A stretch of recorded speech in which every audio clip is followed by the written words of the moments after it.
สบายดีพี่น้องปองไปมาพอกันนึงมันนี่มาว่านแห่เลยพี่น้องทีมงานกำลังนั่นอยู่เผาปลาเลยพี่น้องไปเบิ่งบรรยากาศ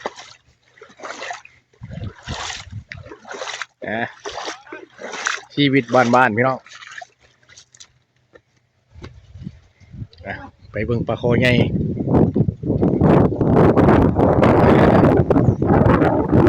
หากินแบบธรรมชาติในน้ำมีปลาในน้ำมีข้าว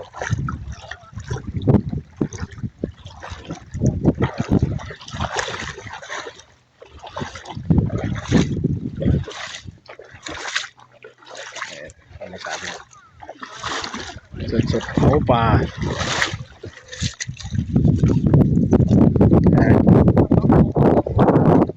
ทีมงานกำลังหมดอยู่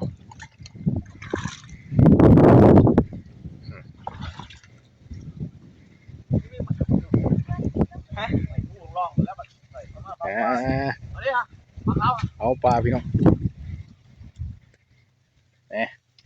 มีปลาดุกโอ้มีทีมงานมาเพิ่มเลยนะแล้วไม่ใช่ทีมงานมาเพิ่มเผาปลาเผาปลากูกำลังลงอยู่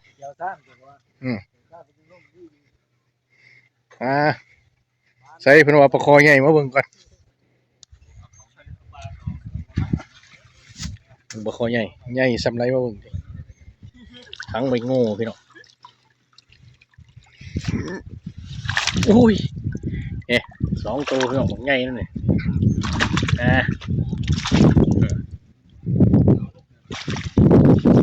ใหญ่เติบพี่น้อง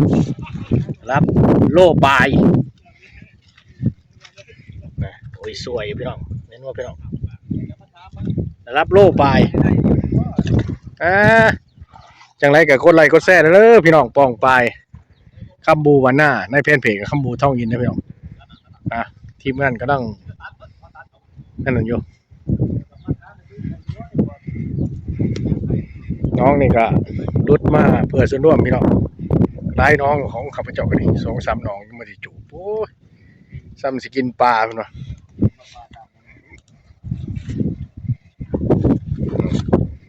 ลงแต่เช้านี่เจอมันนะพี่น้องเริ่มซีอิ่มกันเลยอิ่มธรรมดาเริ่มหนาวลังไพ่จะหน่อยในขวดเมืองเจ้านึงแต่ละเจ้าอะไรนะเติบด้วยเมืองแต่ละเจ้าอะไรร้ายวะได้เลยโอ้เจ้านี่หลายเฮ้ยปลาอย่างปลาตองใหญ่พี่น้องลาบโอ้ปลาดุกหลายเฮ้ยมันใส่เนี่ยโอ้หลายเติบเฮ้ยโอ้ทีมงานทีมงานนี่มาใหม่เนี่ยเนาะโอ้ใหม่เลยขึ้นมาไงหมดเด่นดินทรายหมดมาเลยจะได้มากินอีกคนใดก็แซ่เรื่องพี่น้องปองไปโอ้ขนาดจุดมันได้เสียบซ่านี่ปลาตองตัวใหญ่ตัวหนึ่งเป็นป่ะปลาลูก2คนโอ้ปลาลูก2เลยโอ้ขึ้นเลยมันมาดีแล้วแค่เดียวนะขึ้นเยอะพี่น้องปลายังโอ้ปลาลูกใหญ่พี่น้องเลยปลาลูกย่างแซ่บโอ้แจวทีมงานมั้งโอ้จำเลยทีมงานนี่แล้วมันธรรมศาสตร์พี่น้องเลยจะได้กับคนใดก็แซ่เด้อมาแต่คนสุนัขกันยังมา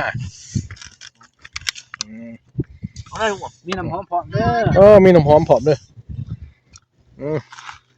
เดี๋ยวแต่คลิปต่อไปนี่สิลงบ้านเพื่อนนี่เรื่องพี่น้องสิไม้เนี่ยนึงจีม